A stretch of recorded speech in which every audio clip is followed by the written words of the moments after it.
Hey guys, welcome back to weekly updates, जहां पर हम पूरी वीक का रिकैप देखेंगे। लेकिन इस बार की वीकली अपडेट्स के अंदर हम क्विक रिकैप देखेंगे without taking much time. And do let us no अगर आपको ये नया फॉर्मेट पसंद है या प्रीवियस फॉर्मेट आपको यहाँ पर पसंद है।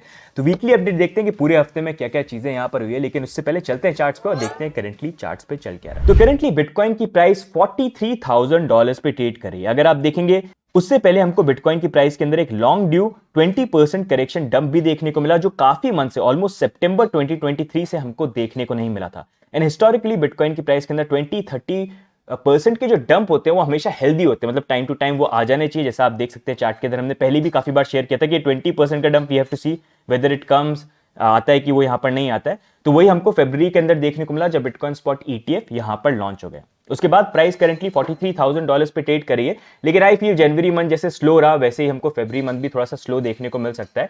लेकिन फिर मार्च के अंदर जो मार्केट है वो थोड़ा सा पिकअप करना स्टार्ट कर देगा। और उसका एक बहुत बड़ा रीजन ये है कि बिटकॉइन हाविंग इवेंट जो है वो अप्रैल मंथ के एंड के अंदर आने वाला है। एंड ये बिटकॉइन हाविंग का जो इवेंट है ये बिटकॉइन स्पॉट ETF से भी काफी बड़ा है, क्योंकि किसी भी एसेट के अंदर एक इंपॉर्टेंट चीज जानने की ये है, अगर कोई एसेट मार्केट में है और उसकी मार्केट प्राइस प्रोडक्शन कॉस्ट से कम है तो वो एसेट मार्केट में आएगा क्यों। जैसे बिटकॉइन की अगर बनाने की एक कॉस्ट होती है, मतलब आज के डेट में फ्री में नहीं बनता है बिटकॉइन, काफी इलेक्ट्रिसिटी लगती है, मेंटेनेंस लगता है, मशीन खरीदनी पड़ती है। उसके बाद एक बिटकॉइन यहाँ पर जनरेट होता है जो करंटली यहाँ पर बनती है सबसे कंजर्वेटिव बेस्ट रेट अगर हम निकाले $20,000-30,000। तो ये प्राइस जो है एटलीस्ट यहाँ पर बिटकॉइन के अंदर रहनी चाहिए। और कंजर्वेटिव प्राइस है, बाकियों के लिए तो ये प्राइस और ज्यादा होगी, इतनी रहनी चाहिए। अगर इससे नीचे रही तो वो माइनर्स के लिए यहाँ पर अच्छी नहीं होगी, मतलब वो क्यों यहाँ पर माइन करेंगे। अब यही जो प्राइस है ये अप्रैल मंथ के अंदर यहाँ पर बन जाएगी $40,000 से लेके $60,000। तो उससे आप खुद इमेजिन करिए कि ये इवेंट जो है कितना बड़ा है, मतलब प्रोडक्शन कॉस्ट ही बड़ी होनी चाहिए। मतलब बिटकॉइन की प्राइस पे 40-60 जो है इसके नीचे नहीं रह सकती, वो बहुत बड़ा पेन पॉइंट यहाँ पर बन जाएगा। एंड अभी जैसे प्रीवियसली मैंने इसके बारे में बात की थी, कुछ लोग बोल रहे थे कि ये प्राइस अगर आप देखेंगे फिर पहले बिटकॉइन की प्राइस जो ऑलमोस्ट $17,000 पे क्यों गई, तो उसका एक बहुत बड़ा रीजन ये कि बिटकॉइन की हैश रेट 2017 के अंदर बिटकॉइन की हैश रेट जो थी वो कंपैरेटिवली बहुत नीचे थी और आज की डेट में बहुत ऊपर हो गई। तो जितना हैश रेट ऊपर जाती है उतनी प्रोडक्शन कॉस्ट बढ़ जाती है। अगर आने वाले दिनों में और बढ़ गई, जो अभी बढ़ी रही है वैसे, तो और यहाँ पर जो बिटकॉइन की प्रोडक्शन कॉस्ट है वो यहाँ पर बढ़ जाती है। इसी कारण से अगर इन्वेस्टमेंट वाइज देखना है तो मैं हमेशा ये देखता हूं कि प्रोडक्शन कॉस्ट क्या है। एंड वो प्रोडक्शन कॉस्ट एक बड़ा अच्छा आइडिया देता है कि कहां पर DCA करने के लिए एक अच्छी अपॉर्चुनिटी यहां पर हो सकती है। तो अभी भी as I have been saying कि इन्वेस्टमेंट वाइज अगर हम बात करेंगे, नेक्स्ट बुल साइकिल यहां पर स्टार्ट होने वाला है। एंड उससे पहले अगर आपको DCA करना है तो अभी जैसे प्राइस है, आप मान लीजिए अभी जो अप्रैल मंथ के बाद प्राइस हो जाएगी 40-60, मतलब ये तो बहुत कंजर्वेटिव नंबर है। तो 40 के नीचे जो भी आपको प्राइस मिलती है उस अकॉर्डिंग अगर आप चाहें तो DCA कर सकते हैं अपनी रिसर्च के बाद। लेकिन अपना जो हॉडलिंग है वो हॉडलिंग कम से कम, ढीठ हॉडलिंग कम से कम 20-25 का आप रखना, जहां पर हमारे एनालिसिस के अकॉर्डिंग वी फील कि बिटकॉइन प्राइस $120,000-130,000 जो है यहां पर जाए। उससे ज्यादा भी वैसे जो है यहां पर जा सकती है। अभी करंटली देखते हैं चार्ट्स पे, तो बिटकॉइन की प्राइस $43,000 पे ट्रेड करी है। मोर ओवर अगर हम अपसाइड की बात करें तो हमारे लिए अभी करंटली एक अपवर्ड मूविंग चैनल बन रहा है, जिसका रेजिस्टेंस पॉइंट अगर आप देखेंगे $43,600 है। अगर ये ब्रेक होता है तो पॉसिबिलिटी जाती है कि बिटकॉइन प्राइस यहाँ पर 48,500 या 48 तक जाए और फिर उसके बाद रिजेक्शन के चांसेस हो जाएंगे। लेकिन मोर ओवर इंपॉर्टेंट है कि क्या यहाँ पर ये लेवल ब्रेक होता है कि नहीं होता है। कुछ चीजें जो थोड़ी सी मैच नहीं कर रही है वो ये है कि अगर मैं जैसे ओपन करूं यहाँ पर तो RSI वाइज अगर हम देखेंगे करेंटली जो मूवमेंट है उसमें अगर प्राइस यहां पर ऊपर की तरफ ब्रेकआउट भी होती है और हम इस लेवल पे आते भी हैं तो एक RSI का डाइवर्जेंस बनने के बहुत ज्यादा चांसेस है। तो इसलिए रिजेक्शन की पॉसिबिलिटी यहां पर बन जाती है। तो इसलिए that is one point where I am saying कि अगर हम पॉसिबली जाते हैं एक डाइवर्जेंस, अगर हम यहाँ पर इतना पहुंचते हैं तो डाइवर्जेंस तो बनी जाएगी, साथ में यहाँ पर अपर ट्रेंड लाइन भी आ जाएगी हमारी अपवर्ड मूविंग चैनल की। साथ में एक दूसरी चीज ये कि करंट हम प्राइस जिस प्राइस लेवल पे भी हैं, यहाँ पर अगर हम फंडिंग रेट देखते हैं तो फंडिंग रेट अभी भी नेगेटिव नहीं हुई है। मतलब आई वांट टू सी कि थोड़ा सा वो नेगेटिव आ जाए, और जब अच्छी हर प्लेटफॉर्म के ऊपर नेगेटिव फंडिंग रेट होगी तो थोड़ा वो देता है आइडिया कि फेयर है मार्केट के अंदर, तो ऊपर चली जाए। एंड मार्केट में you know how it is, ज्यादा लोग लॉन्ग ओपन करते हैं तो मार्केट नीचे जाएगा, ज्यादा लोग शॉर्ट ओपन करते हैं तो प्राइस ऊपर चली जाएगी। तो उस अकॉर्डिंग अभी भी लोग थोड़े से बुलिश हैं। तो अगर ये फंडिंग रेट आने वाले दिनों में थोड़ी सी कूल डाउन हो जाती है फरवरी के अंदर, दैट विल बी गुड। बाकी अगर हम फियर एंड ग्रीड इंडेक्स को देखते हैं तो वो थोड़ा सा कूल डाउन हो गया, जो पहले यहाँ पर 71 के अराउंड था लेकिन अभी 62 पे आ गया। तो थोड़ा सा 50 के नीचे भी आ जाए तो it's gonna be better.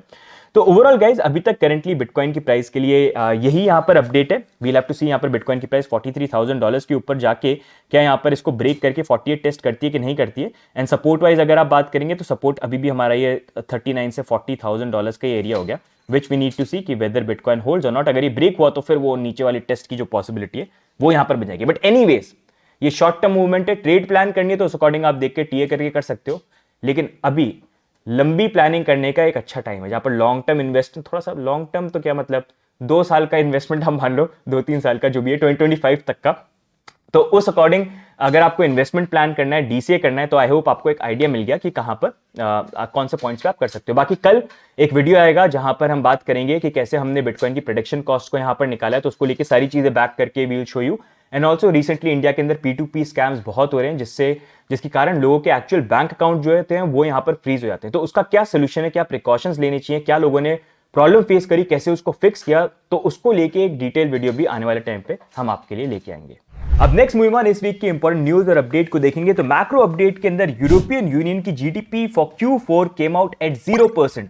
Previously ये नेगेटिव 0.1% था, तो फाइनली 0% पे यहां पर आ गए हैं। साथ में यूएस के अंदर फेडरल रिजर्व ने यहां पर इंटरेस्ट रेट को अनचेंज रखा 5.25% टू 5.5%। साथ में यूरोपियन यूनियन के inflation number came out at 2.8%, जहां पर दिसंबर का इन्फ्लेशन नंबर था 2.9%। साथ में बैंक ऑफ इंग्लैंड ने भी अपने इंटरेस्ट रेट को अनचेंज रखा एट 5.25%। तो ओवरऑल ये मैक्रो अपडेट जो है फाइनेंशियल वर्ल्ड को लेके थोड़ा सा आइडिया तो अभी ये दे रहे हैं कि इट इज स्टेबल, एंड अगर वैसा रहा तो पूरे फाइनेंशियल मार्केट के लिए बेटर हो सकता है, शायद पॉसिबली इंटरेस्ट रेट कट्स हमको देखने को मिले, but we'll have to wait and see. बाकी नेक्स्ट मूविंग ऑन अपडेट्स की बात करें तो इंडिया के अंदर फाइनली यहां पर बजट सेशन हुआ, जहां पर इंटरिम बजट का इंट्रोडक्शन हुआ और वहां पर क्रिप्टो टैक्स को अनचेंज रखा। अब सब लोगों की नजर रहेगी जुलाई मंथ के अंदर, जहां पर फुल बजट आएगा और उसमें देखना है कि क्या क्रिप्टो टैक्स लॉस के अंदर हमको कुछ चेंजेस देखने को मिलते हैं कि नहीं देखने को मिलते हैं। In the full budget in July, Honorable Speaker, our government will present a detailed roadmap for our pursuit of Vikasit Bharat. बाकी नेक्स्ट मूविंग ऑन, गूगल जिन्होंने प्रीवियसली क्रिप्टो एड्स को बैन किया था, अब उन्होंने यहां पर रिसेंटली अपनी गाइडलाइंस को रिवाइज किया है, जहां पर बिटकॉइन स्पॉट ETF के एडवर्टाइजमेंट यहां पर अलाउ करेंगे। बाकी नेक्स्ट मूविंग ऑन, यूएस के अंदर SEC ने चार्ज किया हाइपर फंड के फाउंडर्स को फॉर $1.7 बिलियन। अगर आप देखेंगे हाइपर फंड यहां पर एक हाइपर वर्स करके क्रिप्टो पॉन्जी स्कीम को रन कर रहे थे, जहां पर $2 बिलियन का उन्होंने स्कैम किया, जहां पर लोगों को वही सपने दिखाए कि भाई हमारे अंदर इन्वेस्ट करो, बहुत हाई रिटर्न आपको यहां पर मिलेगा। एक तरह की MLM क्रिप्टो पॉन्जी स्कीम थी, जहां पर इनफैक्ट इनका CEO जो था वो भी यहां पर एक्चुअल CEO नहीं था, एक एक्टर को उन्होंने हायर किया था जो पोज कर रहा था एज अ CEO। बाकी नेक्स्ट मूविंग ऑन, जर्मनी के अंदर जर्मन पुलिस ने यहां पर सीज किए 50,000 बिटकॉइन वर्थ $2 बिलियन। ये बिटकॉइन उन्होंने सीज किए एक पायरेसी स्टिंग के दौरान, जहां पर उन्होंने फाइंड किया कि काफी पायरेसी जो है जर्मनी के अंदर यहां पर हो रही है, एंड अब फर्दर इन्वेस्टिगेशन कर रहे हैं कि क्या यहां पर जो बिटकॉइन है वो मनी लॉन्ड्रिंग या फिर बाकी इलीगल एक्टिविटीज के लिए यहां पर यूज हुए थे कि नहीं हुए थे। अभी तक यहां पर जर्मन पुलिस ने ये डिसाइड किया नहीं है कि 50,000 बिटकॉइन जो यहां पर सीज किए क्या उसको सेल करेंगे या उसको हॉडल यहां पर करेंगे। सो इनडायरेक्टली अब जर्मन पुलिस भी जो है यहां पर 50,000 बिटकॉइन को हॉडल कर रही है, जब तक डिसीजन यहां पर नहीं लेते हैं। बाकी नेक्स्ट मूविंग ऑन, यूएस के अंदर ग्लोबल एक्स जिन्होंने बिटकॉइन स्पॉट ETF की एप्लीकेशन को फाइल किया था, उन्होंने अब फाइनली अपनी एप्लीकेशन को यहां पर विड्रॉ कर लिया। विड्रॉ करने का एक्चुअल रीजन यहां पर पता नहीं हो सकता है शायद रीफाइल यहां पर करें या फिर probably they don't want to move forward with it, because already बहुत ज्यादा कंपटीशन यहां पर हो गया यूएस के अंदर when it comes to bitcoin spot ETF। बाकी next moving on, FTX expect कर रहे हैं अपने कस्टमर्स को फुली रीपे करने के लिए, और यहां पर जो प्लान था FTX 2.0 को लॉन्च करने का वो भी उन्होंने कैंसिल कर दिया, साइटिंग कि भाई इतने ज्यादा एक्सचेंज को यूज करने के लिए या बायर्स जो वो इंटरेस्टेड नहीं है FTX 2.0 के ऊपर। आई एम श्योर ज्यादातर लोग इंटरेस्टेड इस चीज में कि हमारे एग्जिस्टिंग पैसे जो हैं वो यहां पर आप वापस करें। बाकी next moving on, bankrupt crypto lender genesis उन्होंने सेटल किया SEC के साथ रिगार्डिंग देयर अर्न लॉसूट, जहां पर उन्होंने फाइनली फाइन पे किया $21 मिलियन। बाकी नेक्स्ट मूविंग ऑन, हांगकांग के अंदर वर्ल्ड कॉइन की 6 शॉप्स के ऊपर इन्वेस्टिगेशन यहां पर इशू करी गई, जहां पर एक कोर्ट वारंट को इशू किया, ये बोल के कि यहां पर डेटा प्रिवेसी को लेके बहुत बड़ा कंसर्न यहां पर बनता है, तो उस कारण वर्ल्ड कॉइन को लेके इन्वेस्टिगेशन करी। मतलब वर्ल्ड कॉइन की स्ट्रैटेजी जो है थोड़ी उनको लेके उल्टी पड़ रही है, जहां पर इनिशियली उन्होंने शॉप्स को तो लॉन्च किया था, लेकिन हर जगह धीरे धीरे उनको क्लोज करना पड़ा। अब धीरे धीरे अब स्क्रूटिनी भी जो है वो यहां पर फॉलो कर रही है। बाकी नेक्स्ट मूविंग ऑन, OpenX जो 3 Arrow कैपिटल के फाउंडर्स ने यहां पर लॉन्च किया था, उन्होंने भी यहां पर फाइनली अनाउंस किया कि वो अपने क्रिप्टो करेंसी एक्सचेंज को यहां पर शट डाउन कर रहे हैं। बाकी नेक्स्ट मूविंग ऑन, यूएस के अंदर 3 इंडिविजुअल्स को यहां पर चार्ज किया गया है सिम स्वैप केस के अंदर, which was related to FTX, जहां पर FTX ने अपनी बैंक्रप्सी को फाइल किया, तो उसके कुछ टाइम बाद ही around $400 million worth of crypto यहां पर ट्रांसफर हो गए थे। तो यहां पर ये जो 3 इंडिविजुअल्स थे, इन्होंने 50 विक्टिम्स की आइडेंटिटीज को यहां पर हैक किया एंड फिर उनके यहां पर नंबर ट्रांसफर जो उसको यहां पर रिक्वेस्ट करी, और साथ में यहां पर उन्होंने पोस्ट किया कि वो FTX के यहां पर एम्प्लॉय हैं। तो AT&T जो टेलीफोन कंपनी है, वहां से उन्होंने सिम वगैरह लेके एक्सेस यहां पर अकाउंट ले लिया and finally $400 million worth of crypto FTX wallet से उन्होंने यहां पर विड्रॉ किया। तो ये हो गई इस वीक की इंपॉर्टेंट न्यूज और अपडेट्स। अब नेक्स्ट देखते हैं हम हैक्स ऑफ द वीक। तो यहां पर सबसे पहला हैक हुआ DeFi प्रोटोकॉल Abracadabra फाइनेंस के ऊपर, जहां पर approximately $6.4 million worth of crypto lose हुए। बाकी सेकंड हैक यहां पर हुआ रिपल के साथ। यहां पर रिपल के को-फाउंडर क्रिस लार्सन के वॉलेट यहां पर हैक हुए, जिसके अंदर 213 million XRP which is worth $112 million यहां पर चोरी हुए। यहां पर हैकर ने कोशिश करी कि इन XRP को वो क्रिप्टो एक्सचेंजेस के ऊपर लेके जाए, जैसे Gate, Binance, Kraken, OK, HTX और बाकी एक्सचेंजेस के ऊपर, और वहां पर वो लॉन्डर करने की कोशिश करे। लेकिन बाइनेंस ने यहां पर अनाउंस किया कि यहां पर उनके एक्सचेंज के ऊपर जब XRP आया, उसमें से $4.2 मिलियन वर्थ ऑफ XRP उन्होंने फ्रीज कर दिया। तो ये तो हो गया हैक्स ऑफ द वीक। अब हम नेक्स्ट देखते हैं top gainers and top losers of the week.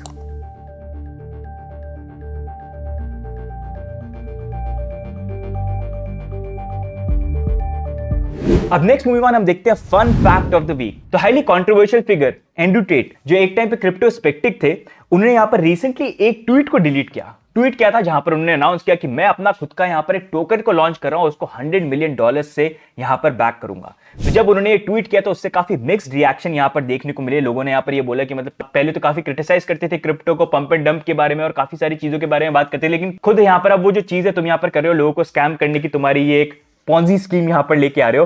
तो फाइनली उस चीज को लेके एंड्रू टेट ने अपना ट्वीट जो है वो डिलीट कर दिया। तो गाइस, ये हो गए इस बार की weekly updates. If you do like this weekly update, do like and do subscribe. बाकी what are your view points about the entire market, do let us know in the comments. बाकी मिलेंगे next update के अंदर, तब तक के लिए bye and take care. जाते आते ये भी बता देना, ये नया फॉर्मेट क्विक न्यूज का अच्छा लग रहा है या प्रीवियस फॉर्मेट जो था डिटेल वाला वो थोड़ा बेटर लगता है, डू लेट अस नो। बाकी मिलेंगे नेक्स्ट वीडियो में, तब तक के लिए bye and take care. See you guys, bye bye.